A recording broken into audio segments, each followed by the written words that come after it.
ఒకప్పుడు ఫ్రెండ్షిప్ అంటే చాలా అవలీలగా అవతల వాడిని బ్లేమ్ చేసి తప్పుకుంటారండి ఒక సిచ్యువేషన్ వచ్చినప్పుడు. Yeah yeah absolutely. రెండోది వీడు ఎంతవరకు మనకు ఉపయోగపడతాడు అనేది చూసుకొని ఫ్రెండ్షిప్స్ చేస్తున్నారండి. మనకు ఉపయోగపడతాడా ఫ్యూచర్లో లేదా? అవును ఇప్పుడు ఫ్రెండ్షిప్ మీనింగ్ అదే. అవును. ఇదివరకు రోజుల్లో మనం ఒక ఫ్రెండ్కి బాగోలేదు అని తెలిసినప్పుడు మిగతా ఫ్రెండ్స్ కొంచెం హెల్ప్ చేసేవాళ్ళు. అవును వాడికి ఏమన్నా పెట్టిద్దామా, ఏదన్నా లేకపోతే ఒక మంచి సంబంధం చూసి మ్యారేజ్ చేద్దామా అని వీళ్ళు అండగా నిలబడే సెట్ చేసేవాళ్ళు. అవును అవును అవును. ఇప్పుడు ఫ్రెండ్ భార్య అందంగా ఉన్నా కూడా పక్కనున్న ఫ్రెండ్ టు బి ఫ్రాంక్ మేము విపరీతమైన ఇన్సెక్యూరిటీ ఉంది ఈరోజు. ఎందుకంటే ఎవరితో ఎలాంటి రిలేషన్ లో ఉంటారో కూడా తెలియదు. వావి వరసలు కూడా తెలియట్లేదు మేడం. ఇప్పుడు వావి వరసలు పూర్తిగా నాశనం అయిపోతున్నాయి. ఎథిక్స్ లేవు, వాల్యూస్ లేవు. సొంత అన్న చెల్లెళ్ళ మధ్యన కూడా అబార్షన్ అయిన సందర్భం చూశాను నేను. ఇంతకు మించిన దారుణం సొంత అన్న చెల్లెళ్ళ మధ్య అది. తర్వాత తండ్రి కూతుర్ని ఇది చేసిన సంఘటనలు. ఈ సమాజం ఎటువైపు పోతుంది అని ఒక్కొక్కసారి ఇలాంటి సమాజంలో ఉండి ఏం చేద్దాం మనం అనే క్వశ్చన్ మార్క్స్ కూడా మాకు ఎదురవుతూ ఉంటాయి మేడం. కొన్ని కేసెస్ వింటుంటే అసలు పేరెంట్స్ని ఎలా కన్విన్స్ చేయాలో కూడా అర్థం కాని పరిస్థితి. ఆ చిన్న పిల్లలకి అసలు ఏం తెలుసని అబార్షన్ అంటే అది ఎంత పెద్ద విషయం మేడం. అసలు చాలా పెద్ద విషయం. మీరు అంత ఈజీగా ఎలా వెళ్ళిపోతారు? ఒక భూమిలో విత్తనం వేసి ఆ విత్తనం మొక్క అయ్యి ఒక హత్యే కదా మేడం. మాట్లాడుకుంటే సర్వనాశనం చేసేది ఒక మర్డర్ చేసావు నువ్వు, అది తెలీదు. And one more thing, health ఎంత డిస్టర్బ్ అవుతుందండి పూర్తిగా. ఒక న్యాచురల్ డెలివరీ కన్నా ఒక DNC is the most dangerous for women health. Yes exactly. మొత్తం కూడా గర్భసంచి దగ్గర కూడా అంతా కూడా చాలా ఇబ్బంది అవుతుంది. ఒకవేళ బై మిస్టేక్ కర్మగాలి ఆ అమ్మాయికి ఏదైనా ఇన్ఫెక్ట్ అయితే ఇంతే సంగతులు, ఇంకంతే సంగతి, మనం ఏం చేయలేము. ఇక్కడ అమ్మాయిలు కూడా కొంత సైన్స్ని అర్థం చేసుకోవాలండి. సరే, ప్రేమ, ఇన్ఫాక్చుయేషన్స్, అట్రాక్షన్స్ ఇవన్నీ ఒకటైతే అసలు ఫిజికల్గా కలిస్తే ఫస్ట్ కన్సీవ్ అయ్యేది ఈఎంఐఏ. అవతల వాడికి ఏమీ కాదు. మహా అయితే ఒక ఇన్ఫెక్షన్ వస్తుందేమో, అది కూడా మల్టిపుల్గా ఒకవేళ వాళ్ళకి రిలేషన్స్ ఉంటే ఇన్ఫెక్షన్ వస్తుందేమో తప్ప అబ్బాయికి ప్రెగ్నెంట్ అయిపోయి వాడి రేపు పెళ్లి కాకపోతే డిఎన్సీ చేయించుకునేంత వర్స్ కండిషన్స్ అబ్బాయికి లేవు. ఈ విషయం అమ్మాయిలు ఖచ్చితంగా తెలుసుకోవాలి. ఇవి యూనివర్సల్ ట్రూత్స్, మనం ఒప్పుకొని తీరాల్సిందే. అబ్సల్యూట్లీ. అలాంటప్పుడు మనకి కొంత ఇబ్బంది ఉందనేది మనకు అర్థమైనప్పుడు ఆ జాగ్రత్త నువ్వు తీసుకోవాల్సిందే. కంట్రోల్ ఉండాలి ఖచ్చితంగా, తప్పదు. యా, అది ఉండట్లేదు. రెండోది మేడం, నేను మా సొసైటీలో ఈ మధ్య కాలంలో రీసెంట్గా నేను గమనిస్తున్న విషయం, అవతల వ్యక్తి గురించి పూర్తి వివరాలు తెలియకుండా న్యూడ్ ఫొటోస్ సెండ్ చేసేస్తున్నారు అమ్మాయిలు చాలా ఈజీగా. ఏదైనా ఒక కేసు వచ్చినప్పుడు, ఏమన్నా నీ ఫొటోస్ ఏమన్నా ఉన్నాయంటే పంపించాను కదా మేడం. ఏ ఫొటోస్ న్యూడ్ ఫొటోస్ పంపించాను. ఎందుకు పంపించావు, ఏంటి రీజన్ ఏంటి, అవి పంపించాల్సిన అవసరం ఏంటి, నాకు అవి చూడకపోతే నిద్ర రాదంటున్నాడు అబ్బాయి. నిద్రపోకపోతే చచ్చిపోమ్మను. ఇదే మాట అతని తల్లినో అతని చెల్లినో అడగగలుగుతాడా మేడం? అదే కదా. కానీ నిన్నెంత ఈజీగా అడగగలిగాడు. పోనీ రేపు వాళ్ళ వైఫ్ అడుగుతాడా ఈ మాట? నువ్వెంత ఈజీగా నువ్వు పంపించగలిగావు. అదే, అది ఎంత తప్పు చేస్తున్నావు. ఎక్కడి నుంచి ఎక్కడికి వెళ్ళిపోతుంది ఆ ఫోటో? అతని దగ్గర ఉంటుందా చెప్పండి? ఎంతమందికి వెళ్తుంది ఆ ఫోటో? వెళ్ళిపోతుందా? రేపు అమ్మాయికి వీళ్ళు ఎవరితోనో పెళ్లిళ్ళు కావు, ఇంకెవరితోనో పెళ్ళి అవుతుంది. ఈ ఫోటో బ్లాక్మెయిల్. ఇప్పుడు ట్రెండ్ ఏంటంటే తండ్రికి పంపిస్తున్నారు మేడం ఆ ఫొటోస్. తండ్రి చూడలేక, ఆ అమ్మాయిని అడగలేక మానసికంగా సూసైడ్ చేసుకుంటున్న ఫ్యామిలీస్ ఉన్నాయి మేడం. తండ్రికి పంపిస్తున్నాడు. ఈ ట్రెండ్ నడుస్తుంది.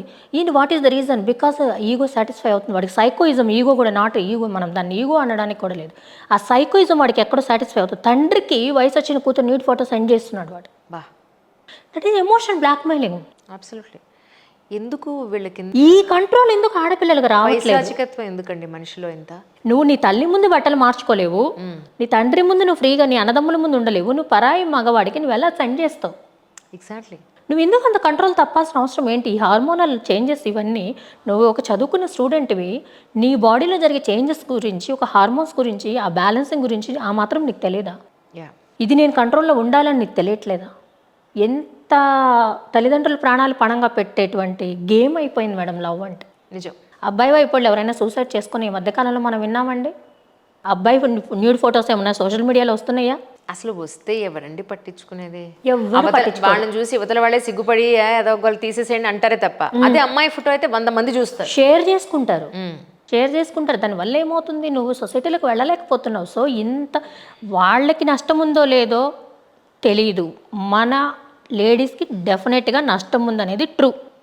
100% ఉందన్నప్పుడు జాగ్రత్త పడాల్సింది అమ్మాయిలే. మా ఇష్టం వచ్చినట్టు మేము బట్టలు వేసుకుంటాం అంటే కుదరదు మేడం, ఇది చాలా పెద్ద సబ్జెక్ట్ అండి. కుదరదు, నేను ఒప్పుకోను. ఎందుకంటే మీరు నమ్మరు, ఉమ్.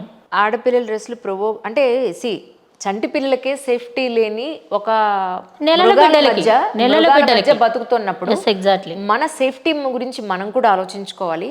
వాళ్ళకి చెప్పకూడదని అనట్లేదు, వాళ్ళు కూడా మారాలి 100%. కానీ సేఫ్టీ పాయింట్ ఆఫ్ వ్యూలో ఒక ఏమంటారు పంచపక్ష పరవాన్నాన్ని ఓపెన్గా పెడితే ఎవరైనా వచ్చి తింటారు. తినాలనిపిస్తుంది, ఆకలి లేని వాడికి కూడా చూస్తే నోరు ఊరుతుంది.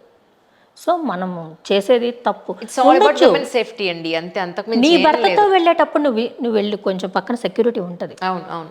కానీ ఆ డ్రెస్ కోడ్ అనేది ఏంటంటే అవతల వాడిలో లేని ఆలోచనని కూడా రెచ్చగొట్టే విధంగా ఉండకూడదు అంటున్నాను నేను. అవును. ఇప్పుడు అలా అంటే వీళ్ళు అడగచ్చు, ఇప్పుడు స్విమ్మింగ్ పూల్లో స్విమ్మింగ్ డ్రెస్ వేసుకోరా? యాజ్ అ స్పోర్ట్స్ మెన్ గ్రౌండ్లోకి దిగిన తర్వాత షార్ట్స్ టీషర్ట్స్ మేము కూడా వేసుకోవాల్సి ఉంటుంది, స్లీవ్లెస్ వేసుకోవాల్సి ఉంటుంది, స్లాగ్స్ వేసుకోవాల్సి ఉంటుంది. That's quite common. అది కంఫర్టబుల్. అక్కడ అలా ఉండాల్సిందే. రోమ్ వెళ్తే రోమన్ లా ఉండాలి అంటారు కదా, ఆ టైప్ లో. సో మనం గుడికి పెడితే గుడికి వెళ్ళినట్టుగానే వెళ్ళాలి. అవును. అలా అంటే ఇప్పుడు యాక్టివిస్ట్లు ఏమంటారు, మీరు చీర కట్టుకున్నా మిమ్మల్ని తప్పుడుగా చూసే విధానం ఉంది కదా అంటారు. ఎస్ ఉంది. అప్పుడు కూడా అది వాడు చూసాడు అనుకుని వాడు కర్మ అనుకుని వదిలేడు. అది వాళ్ళ చూపులు మనం మార్చలేం మేడం. కొంతవరకు మనం దాన్ని ఆపొచ్చు, కానీ పూర్తిగా మనము చేంజ్ చేయలేము. కొంతవరకు మనం చేయగలిగినంత వరకు మనం చేయాలి కదా. అది భయం అంతే. ఇప్పుడు రేపు మన ఆడపిల్ల ఈరోజు మాట్లాడే వాళ్ళందరూ కూడా అక్కర్లేదు, చిన్నపిల్లలే అయిపోతున్నారు, డ్రెస్లో ఏం లేదు అనే వాళ్ళందరికీ మనకు ఒక పిల్ల పుట్టి మన పిల్ల కూడా పెద్ద అయిన తర్వాత అది సొసైటీలోకి పెడుతున్నప్పుడు తెలుస్తుంది ఆ భయం ఏంటి అనేది. ఎగ్జాక్ట్. ఎవరేం చేస్తారు, నా పిల్ల సేఫ్టీ ఈజ్ మోర్ ఇంపార్టెంట్ అని ఒక భయం, తల్లి చాలా భయంతో ఉంటుంది మేడం. ఒక ఆడపిల్ల ఎలా పడితే అలా వెళ్తే ఇంటికి వస్తుందా లేదనే భయంలో తల్లి బతుకుతుంది. అవును అవును. దానివల్ల ఓవర్ కేరింగ్ అయిపోతుంది. అవును. ఈ ఓవర్ కేరింగ్ వాళ్ళకి ఇబ్బంది అనిపిస్తుంది. నీది అనుమానం అమ్మ అంటున్నారు. అనుమానం కాదు, కేరింగ్ అనేది తెలియట్లేదు. నువ్వు నన్ను ప్రతి చోట ఇబ్బంది పెడుతున్నావు, నాకు రిస్ట్రిక్షన్స్ పెడుతున్నావు అంటున్నారు. అక్కడికి వెళ్తే నా బిడ్డకి ఏమవుతుందో అనే ఈ తల్లి భయం వాళ్ళకి అర్థం కావట్లేదు. అలా అని పోనీ నువ్వు ఝాన్సీ లక్ష్మి నీకేం పర్లేదు, నువ్వు ఎల్లన్నా తిరుగు, మేము చూసుకుంటాం అని అన్నావంటే అంటే మనమే గాల్లో దీపం పెట్టి దేవుడా నువ్వే కాపాడు అన్నట్టుగా మనం చేయలేం కదా. అంటే మేడం ఇక్కడ ఒక తల్లిగా మనము మన పిల్లలకి నేర్పాల్సింది మానసికంగా స్ట్రెంగ్తెన్ చేయడం. ఎస్, ఎలాంటి సిచ్యువేషన్ వచ్చినా ధైర్యంగా ఉండు. ఫిజికల్ స్ట్రెంగ్తెన్ అనేది అది మన లైఫ్ స్టైల్ని బట్టి, ఫుడ్ బట్టి వస్తుంది. మానసికంగా స్ట్రెంగ్తెన్, ఈవెన్ నువ్వు తప్పు చేసినా నాకు చెప్పు, ఆ ధైర్యాన్ని ఇవ్వడం. రెండోది, నువ్వు ఎటువంటి పరిస్థితుల్లో అయినా ఎలా ఆలోచించాలి, థాట్ ప్రాసెస్ స్ట్రాంగ్ ఎలా చేసుకోవాలి, ఆ మానసికంగా స్ట్రెంగ్తెన్ చేయడం అనేది తల్లి చెప్పాల్సిన బాధ్యత. ఎగ్జాక్ట్లీ. అది లోపించడం ఈ ఫిజికల్ మీద పెట్టిన దృష్టి మెంటల్ మీద పెట్టట్లేదు మేడం. అవును. కానీ నిజానికి ఒక్కటి నాకు ఎప్పుడు అర్థం కాని విషయం ఏంటంటే, ఒక వైఫ్ అండ్ హస్బెండ్ ఉన్నారు.